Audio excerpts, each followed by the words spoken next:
Hello বন্ধুরা, good morning. তোমরা কেমন আছো? আর অনেকদিন পর চলে এলাম একটা বড় ভিডিও নিয়ে। এই বড় ভিডিওটা বানানোর একটাই কারণ, সেটা হলো আমার বাপের বাড়িতে আজ গৃহপ্রবেশ। চারিদিকটা তাকালে মনে হচ্ছে সবই যেন নতুন নতুন। তবে সত্যি কি আমার বাবা নতুন করে সব কিছু বানিয়েছে? হ্যাঁ, আমার বাবা সব কিছু নতুন করেই বানিয়েছে, অনেক পরিশ্রম করে, অনেক কষ্টের সাথে। আর নতুন বাড়িতে পা রাখতে গেলে একটু মঙ্গল কামনা তো করতেই হয়, সেটা তোমরা সবাই নিশ্চয়ই জানো। তার জন্য আজ ঠাকুরের কথা দেওয়ার উপলক্ষে একটা ছোট্ট আয়োজন করা হয়েছে। আর আমাদের মধ্যবিত্ত পরিবারে ছোটখাটো আয়োজন করা মানে একটা বিশাল আনন্দের মুহূর্ত, একটা খুশির দিন উপভোগ করা, সব আত্মীয় স্বজন নেমন্তন্ন করা, সবার সাথে দেখা হওয়া, যেন এক জমজমাট ব্যাপার। আর একটা সাফল্যের দিকে এগিয়ে যেতে হলে মাথার ঘাম পায়ে ফেলে পরিশ্রম করতে হয়, একদমই, এটাই কিন্তু বাস্তব। তবে প্রথমেই বলে দিই, আমার বাবার একটা গুণ আছে।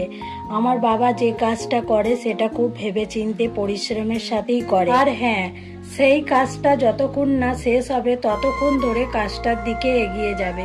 কিন্তু আমার বাবা খুব সরল প্রকৃতির মানুষ। আর যখন বাড়ি তৈরি হচ্ছিল মাঝখানে বাবা খুব অসুস্থ হয়ে পড়েছিল, তারপর অনেক ট্রিটমেন্ট করে সুস্থ হলো। আমার বাবা মনে করে ঝড় ঝাপটা যতই আসুক না কেন, সাফল্যের হাতছাড়া করলে হবে না, কারণ মানুষের বাসস্থান একবারই হয়, বারবার নয়। বাবার কথা বলতে বলতে দেখো বাবা বসে বসে চা খাচ্ছে। ঠাকুরের তো আয়োজন করা হয়েছে, তার সাথে খাবারেরও ব্যবস্থা করা হয়েছে। খাবারের ব্যবস্থাটা করা হয়েছে শুধুমাত্র আমার বোনের বরের জন্য। কি কি রেসিপি তৈরি হবে সেটাও 3 দিন আগে থেকে হোয়াটসঅ্যাপে মেসেজ করে দিয়েছিল। তো চলো এবার একটু ঠাকুরের আয়োজনে আসা যাক। নতুন ঘর তৈরি হওয়ার পর মা যে ঘরে ঠাকুরের সেবা দিত সেই ঘরেই কিন্তু ঠাকুরের কথা দেওয়া হচ্ছে। আমার কথা তো বলবার মতনই নয়। ভোর 4টায় উঠে যাবতীয় মায়ের কাজ সেরে সকাল 6টায় স্নান সেরে চলে এলাম ঠাকুর ঘরে জোগাড় করতে। আর এত সকাল সকাল জোগাড় করার একটাই কারণ, বামুন আসার কথা ছিল সকাল 10টায়। তাই দেখো যে জায়গাটায় হবে সেই জায়গাটা আলপনা দিয়ে নিয়েছি, আর জল চৌকিটাতেও আলপনা দিয়ে নিয়েছি। আমার পিসিরও স্নান সারা হয়ে গেছে, আর এদিকে বোনের ছেলে বারবার ঢুকে যাচ্ছিল, আমি টেনে টেনে খালি সরিয়ে দিচ্ছিলাম। আর আমার মা স্নান ছাড়ার আগে দেখে গেল উকি মেরে যে ঠিকঠাক জোগাড় হচ্ছে কিনা। আর এবার দেখো কাদার ঢালা করে চারপাশে তিরকাটিগুলো পুঁতে দিয়েছি। জল চৌকির ওপর এক এক করে মোকামগুলো দিয়ে সাজিয়ে নিচ্ছি।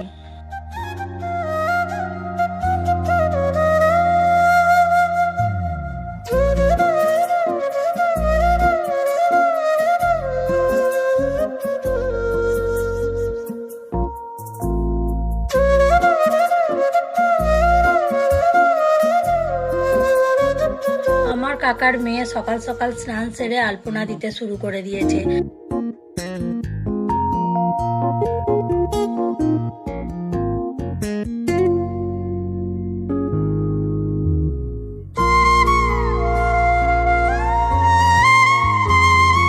আলপনা দেওয়া কমপ্লিট হয়ে গেছে, আর কেমন হয়েছে অবশ্যই কিন্তু কমেন্ট করে জানাবে।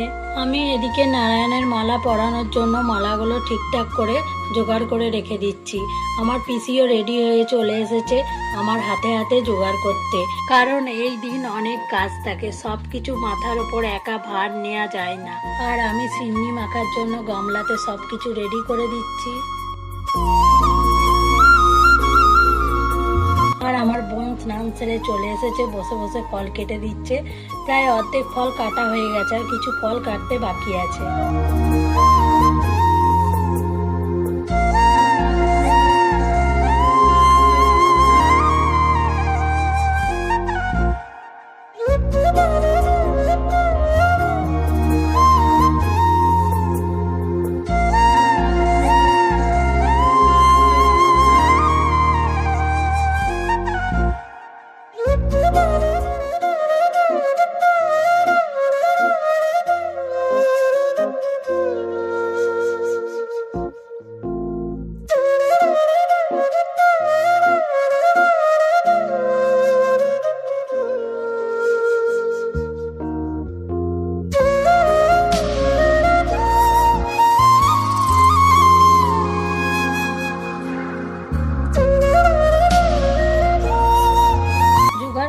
মুহূর্তে আমার মাও স্নান সেরে চলে এসেছে, আর আমার মা আস্তে আস্তে অনেকটাই জোগাড় এগিয়ে গেছে। নৈবেদ্যগুলো তৈরির জন্য রেকাবিতে আলো চাল, তারপর বেলপাতা, বাতাসা, কেটে রাখা ফল দিয়ে এক এক করে নৈবেদ্যগুলো সাজিয়ে নিচ্ছি।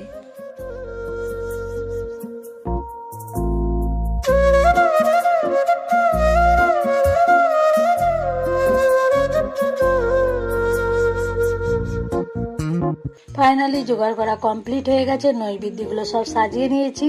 এবার বামুন আসার অপেক্ষায়। আর সব শেষে আমাকে দেখো, আমি ঘেমে চান করে গেছি এই গরমে।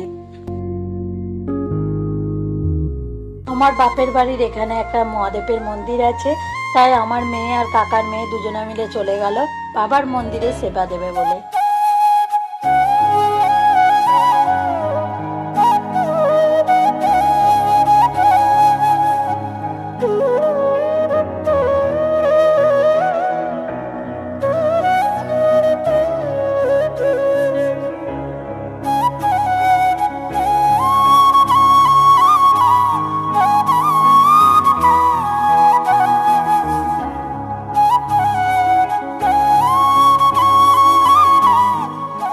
তোমাদের তো আগেই বললাম যে রান্নার ব্যবস্থা করা হয়েছে, তাই টিফিনের জন্য তৈরি হয়ে গেছে গরম গরম ঘুগনি। আর দুঃখের বিষয় ওই দিন তো আমি উপোস করেছিলাম, তাই গরম গরম ঘুগনি আর খেতে পারবো না।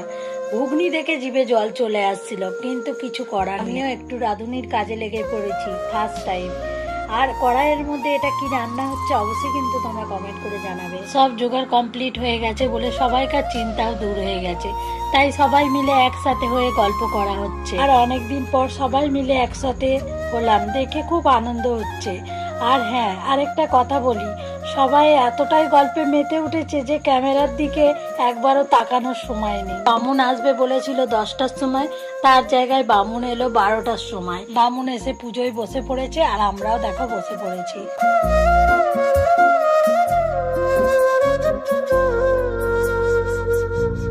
অনুকূল চন্দ্রায় নমঃ, মানব অনুকূল চন্দ্রায় নমঃ, ওং সরস্বত্যায় নমঃ, ওং সর্বিভ্যো দেবিকাদম চ মহাত্রায় লম্বদরগ জনন বিক্রডা বিধবায় তন্ন বাসন্নৈ তন্ন করে সাউদায়ু সাবাহনায়ু সাপরিবার শ্রীমত রক্ষিণাকারী মাতার ওম বিষ্ণু চন্নং